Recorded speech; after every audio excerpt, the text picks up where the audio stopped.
Selamat pagi Bu Guru, selamat pagi teman-teman. Perkenalkan, nama saya Ainurima Septiana, nomor absen 1. Di sini, saya akan menjelaskan materi tentang konsep skalar dan vektor. Adapun peta konsep dari materi konsep skalar dan vektor yang akan kita pelajari hari ini. Yang pertama adalah A. Pengertian skalar dan vektor. B. Ruang vektor. C. Operasi pada vektor.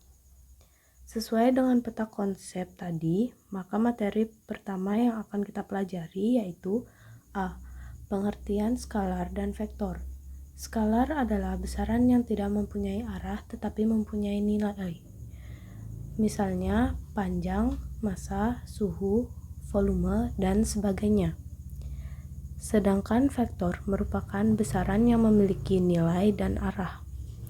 Contoh besaran vektor antara lain perpindahan, kecepatan, percepatan, gaya, dan sebagainya.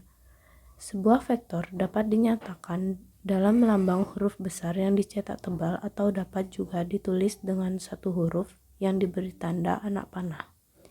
Misal S, V, F atau F dengan anak panah. Sedangkan untuk besar vektor ditulis dengan huruf yang diberi tanda mutlak, misalnya mutlak A. Materi yang kedua adalah B. Ruang vektor. Vektor dalam ruang atau vektor 3 dimensi merupakan vektor yang memiliki 3 buah sumbu, yaitu X, Y, dan Z. Ketiga sumbu tersebut saling tegak lurus dan berpotongan di satu titik yang akan menjadi titik pangkal vektor tersebut. Penulisan vektor 3 dimensi dalam bentuk matriks sebenarnya tidak jauh berbeda dengan vektor 2 dimensi. Hanya saja pada vektor 3 dimensi terdapat tambahan satu komponen, yaitu komponen Z. Misalnya pada gambar di atas. Vektor P terdiri dari 3 titik koordinat, yaitu X sama dengan 3, Y sama dengan 4, dan Z sama dengan 1. Sehingga P sama dengan komponen X, komponen Y, komponen Z sama dengan 3, 4, 1. Panjang vektor dalam ruang juga dapat ditentukan dengan cara yang sama, yaitu misalkan diberikan vektor R sama dengan X, Y, Z dengan menggunakan dalil Pythagoras, panjang vektor tersebut dapat ditentukan dengan rumus vektor R sama dengan akar X kuadrat plus Y kuadrat plus Z kuadrat. Contoh soal 1. Diketahui vektor A sama dengan 3, min 1, 2. Tentukan vektor A. Vektor A sama dengan akar 3 kuadrat plus dalam kurung min 1 kuadrat plus 2 kuadrat sama dengan akar 9 plus 1 plus 4 sama dengan akar 14 satuan panjang.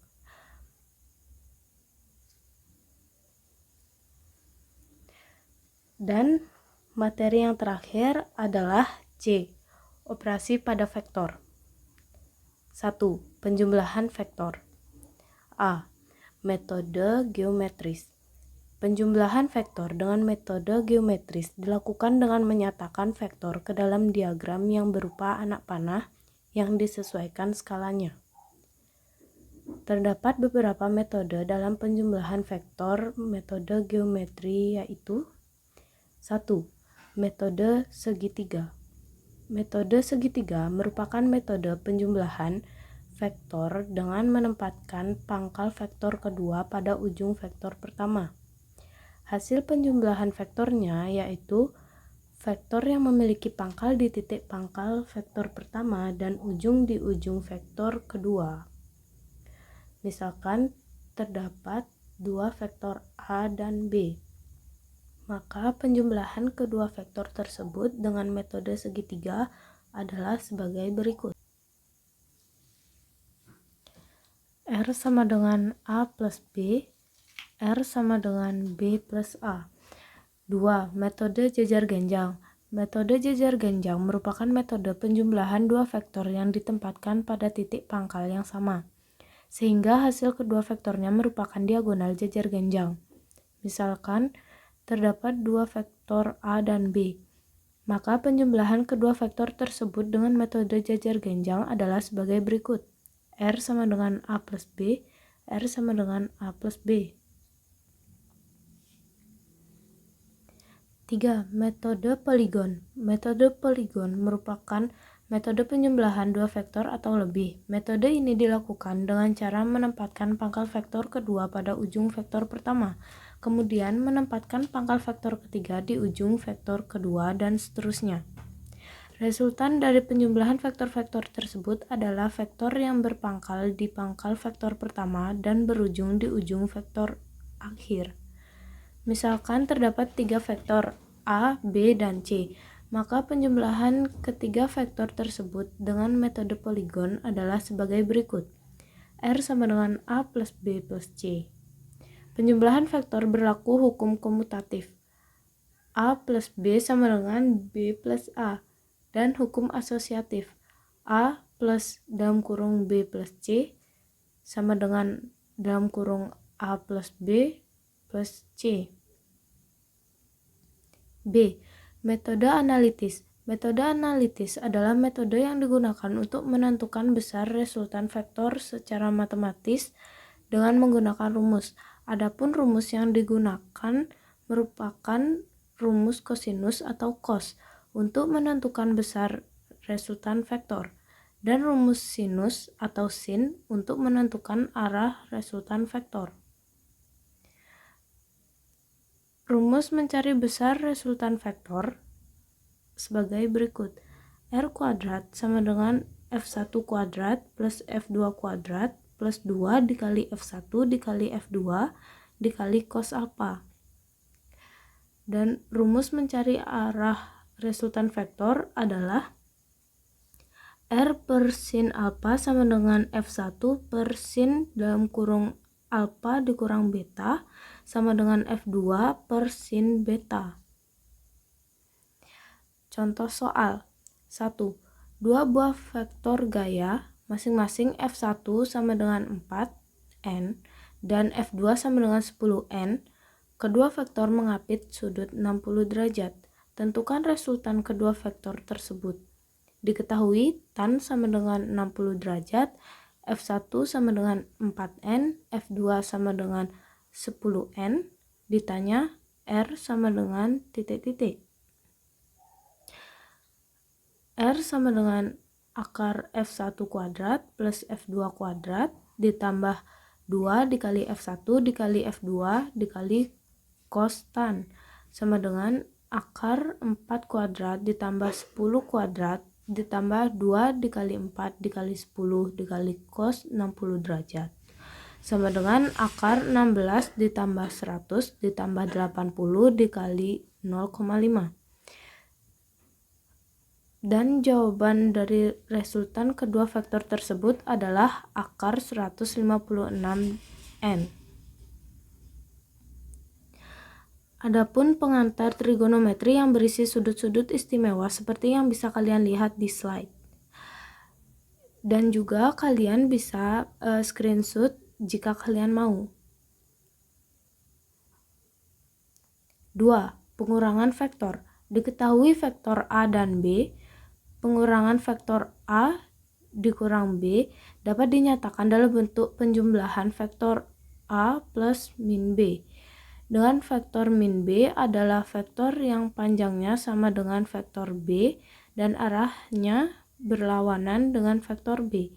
Jika A sama dengan XA, YA, ZA dan B sama dengan XB, YB, ZB, secara aljabar hasil pengurangan A dikurang B adalah A dikurang B sama dengan XA, YA, ZA dikurang XB, YB, ZB sama dengan XA dikurang XB, YA dikurang YB, ZA dikurang ZB. Contoh soal. Diketahui titik-titik K 943, L 16 min 5 min 10 dan M 8 20 min 12. Hitunglah ML dikurang KL. ML dikurang KL sama dengan L dikurang M dikurang L dikurang K sama dengan K dikurang M sama dengan 9 dikurang 8 sama dengan 1, 4 dikurang 20 sama dengan min 16, 3 dikurang min 12 sama dengan 15. Maka jawaban dari ML dikurang KL adalah 1 min 16, 15. 3. Perkalian vektor.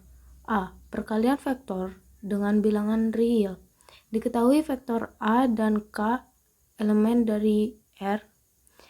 Secara geometris, vektor KA adalah vektor yang panjangnya K kali panjang vektor A dan arahnya searah dengan vektor A. Secara aljabar, jika A sama dengan XA, YA, ZA, maka KA sama dengan K, XA, YA, ZA sama dengan KXA, KYA, KZA. Contoh soal 1. Jika A sama dengan min 7, 3, 12, maka 6A sama dengan 6 min 7, 3, 12 sama dengan 6 dikali min 7 sama dengan min 42, 6 dikali 3 sama dengan 18, 6 dikali 12 sama dengan 72. Maka jawaban dari soal tersebut adalah min 42, 18, 72. Soal nomor 2. Jika B sama dengan 8I dikurang 4J ditambah 2K, maka min 2B sama dengan min 2 dikali 8I dikurang 4J ditambah 2K sama dengan min 16I ditambah 8J min 4K. B. Perkalian skalar 2 vektor. Perkalian skalar 2 vektor adalah perkalian skalar antara vektor A dan B adalah A dikali B dengan A dikali B sama dengan vektor A dikali vektor B dikali cos alpha, dengan alpha adalah sudut antara vektor A dan B.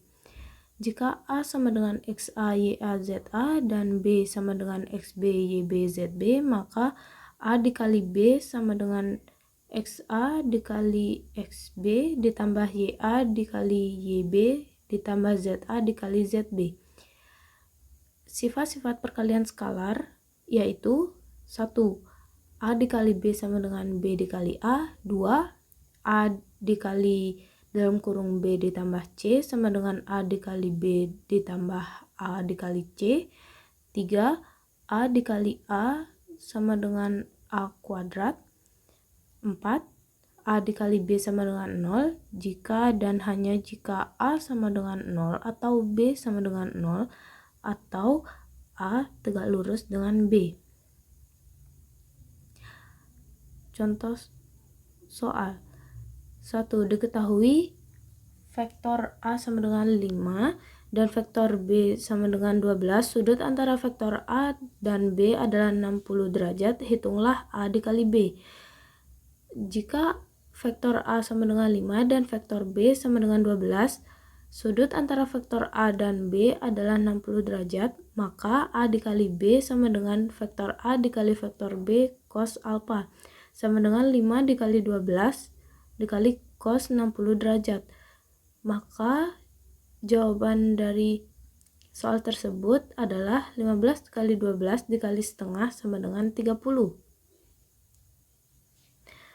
Oke, materi dari saya cukup sekian dan selanjutnya saya akan memberikan latihan soal kepada kalian.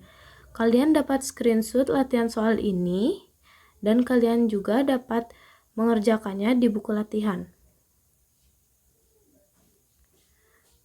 Sekian penjelasan dari saya. Mohon maaf jika ada kesalahan kata maupun pengucapan dan terima kasih.